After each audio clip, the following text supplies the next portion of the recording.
वेद व्यास जी ने सभी युगों में कलयुग को श्रेष्ठ युग कहा है।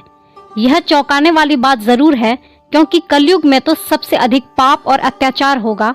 वेदों और धार्मिक ग्रंथों में ऐसा कहा गया है। अगर ऐसा है तो कलयुग सबसे श्रेष्ठ कैसे हुआ, आज हम आपको इस वीडियो में बताएंगे। सनातन धर्म और वेदों में 4 युगों की मान्यता है। माना जाता है कि सतयुग में स्वयं देवता, किन्नर और गंधर्व पृथ्वी पर निवास करते थे। सतयुग के बाद आया त्रेता युग।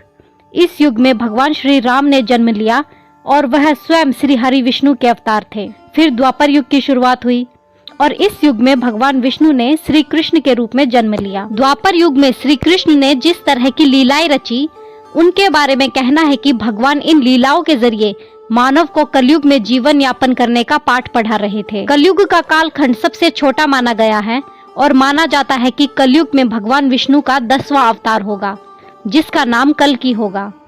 वर्तमान समय में कलयुग ही चल रहा है।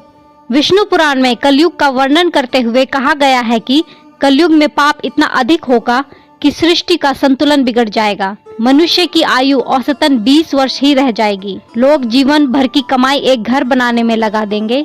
इन सब के बावजूद जब पराशर ऋषि से सभी देवताओं ने पूछा कि सभी युगों में कौन सबसे बढ़िया है, तो ऋषि ने वेद व्यास जी के कथनों का जिक्र करते हुए समझाया कि सबसे उत्तम कलयुग है।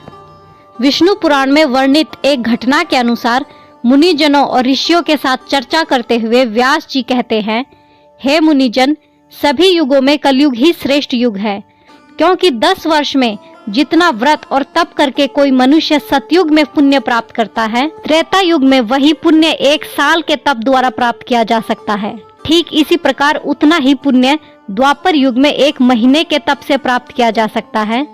तो कलयुग में इतना ही बड़ा पुण्य मात्र 1 दिन के तप से ही प्राप्त किया जा सकता है। इस तरह व्रत और तप के फल की प्राप्ति के लिए कलयुग ही सर्वश्रेष्ठ समय माना गया है।